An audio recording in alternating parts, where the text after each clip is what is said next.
Welcome back to the channel. Today we're looking at the brand new Bestech Seraph. This is a Kombou design, and I knew that right off the back when I looked at this. He has this very futuristic, techno-looking designs, and it's definitely his design language. A seraph, in the biblical sense, helps forge a mutual covenant between heaven and hell. So he used both biblical and science fiction to help him design this knife. And I would call this a large EDC knife at 8.31 inches long with a 3.66 inch clip point blade of Bowler M390 stainless steel. It has a two-tone blade finish with blasted flats, fullers, and spine, and then a brushed satin finish on the flats. The blasted finish is definitely not my favorite.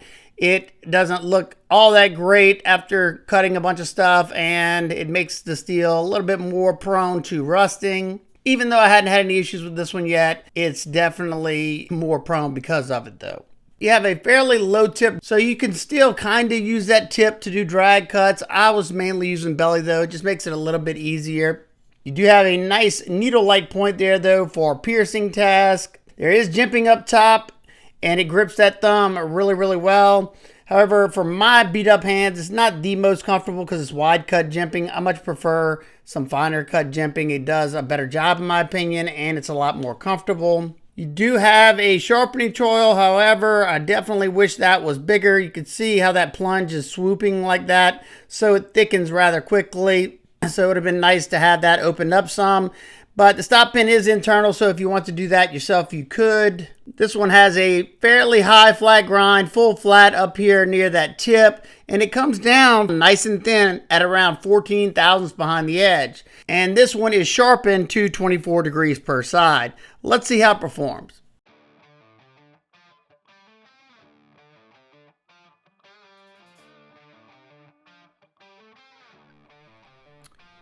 Bestech gave us a great edge out of box on this one, nice and sharp, and it's very, very slicey.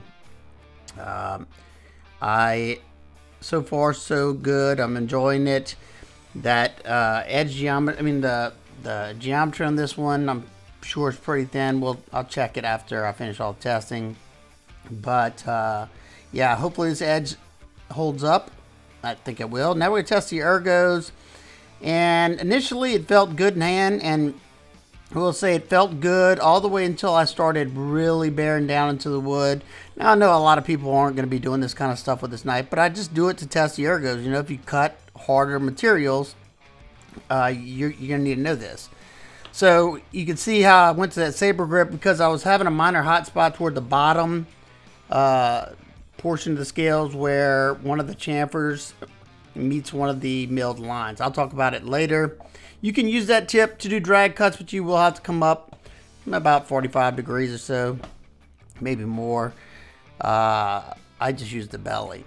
But because of the clip point, it's really going to excel at all these cuts on a flat cutting surface. Now, I did notice drag between the corner cardboard and the tubing because of the blasted finish. That's one of the reasons why I don't like that finish. Plus, it opens it up for corrosion.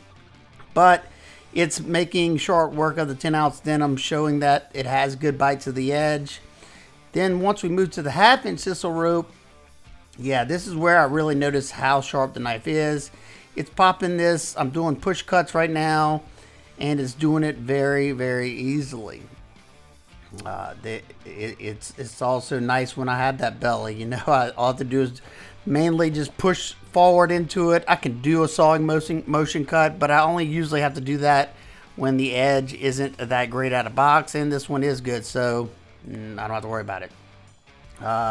It was comfortable in that pinch grip that I'm doing right there. I have enough to hold on to. Even though the handle scales are a little narrow, I was pretty comfortable and locked in.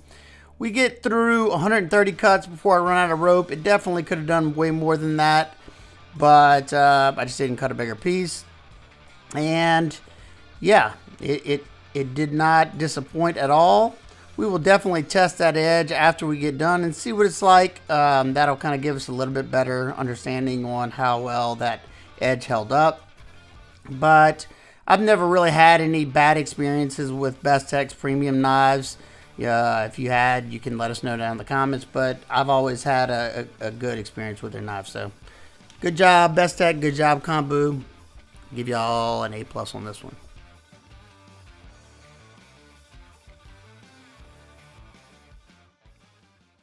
All right, let's check the edge now after all that cutting. Yeah, Bestech, like I said, they usually do a really solid job with their heat treating. Just need to raise it up a little bit. Now let's take a look at the deployment and the action of this knife. You have a flipper and you have these fullers that allow you to easily reverse flick, thumb open, thumb flick, and that flipper in front of the pivot, giving you lots of momentum. Once you break that detent, this thing comes rocketing out. Very, very smooth action, riding on ceramic bearings with a ceramic detent ball. You also have a little landing pad milled into the scales right there for whenever you finish that flip. That's where your finger's going to land, just for a little bit of added comfort. You also have some jimping on there that does grip the finger nicely. You're definitely not going to slip off of that. And you have a little hole right there in the flipper. I'm guessing it's to perfectly balance the knife out, if I had to take a guess. So for me, I'd say the action is definitely one of the strong suits on this knife. Now let's take a look at this crazy looking handle. You have a titanium frame lock on this one, and you have this dark blasted finish on this pivot collar right here.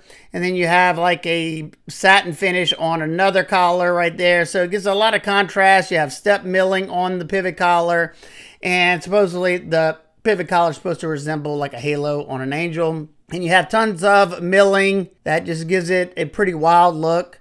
Now I will say, for the most part, this one locks in the hand and is really, really comfortable. Now, whenever I really started bearing down into that wood, I did notice, however, where this milled line comes into the chamfer right there, that little spot is a little sharp. Not sharp, but is a little uncomfortable whenever I was bearing down. And I think what that has to do with is how narrow this handle is. If it was wider, it would fill out the hand a little bit nicer, but I'm having to squeeze onto this handle a little bit more, causing my pinky to land on that spot. It wasn't terrible or anything, but just definitely something I needed to note. And you got to remember, I have pretty messed up hands and neuropathy as well in my hands. So might not bother the average person, but it did kind of bother me. You have a Torx T8 for the pivot and all the body screws. Excellent job. You have a blind screwed milled titanium pocket clip, so it's just screwed from the inside. You have a partial backspacer that kind of has that floating effect by the chamfers on both sides, and then a little gear pattern that is pretty much flush with the scales. The pocket clip is pretty ginormous, however, it functions really, really nicely, and it's sitting right on the other side of this relief cut. Now, I would have loved to have this relief cut on the inside, and then all this milling would have been a lot cleaner looking, but I do like the little design that they put into the lock relief. I think it looks nice. The pocket clip is a little bit of an eyesore because it's just a very chunky clip. But for me, as long as it functions well, I don't really care about the clip all that much. And most of all, it stayed out of the way of my palm. It does have some ramp in there. And not to mention, it sits fairly deep in the pocket as well. It is tip up right hand carry only, unfortunately. The lock on my knife, I'd say, is sitting at around 30% or so. It is a little bit steep on that lock geometry. Your access to the lock bar, even though it's flush with the show side scale, they have a nice chamfer on both sides. I find it nice and comfortable to get to that lock. And at this point, the lock is very, very strong. No up and down, no left to right.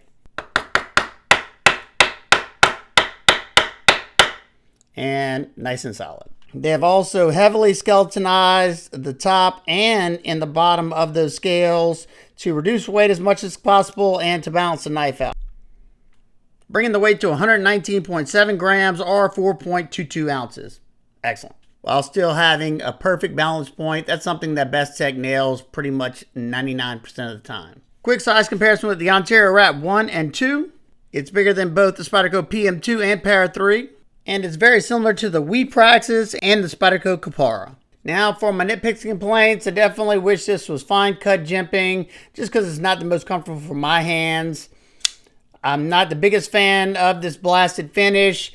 It looks pretty rough after you do a bunch of cutting, and it's also going to make this more prone to rusting. And I live here in the South. That's never a good thing. And I don't like the massive pocket clip, but it's not a deal breaker for me.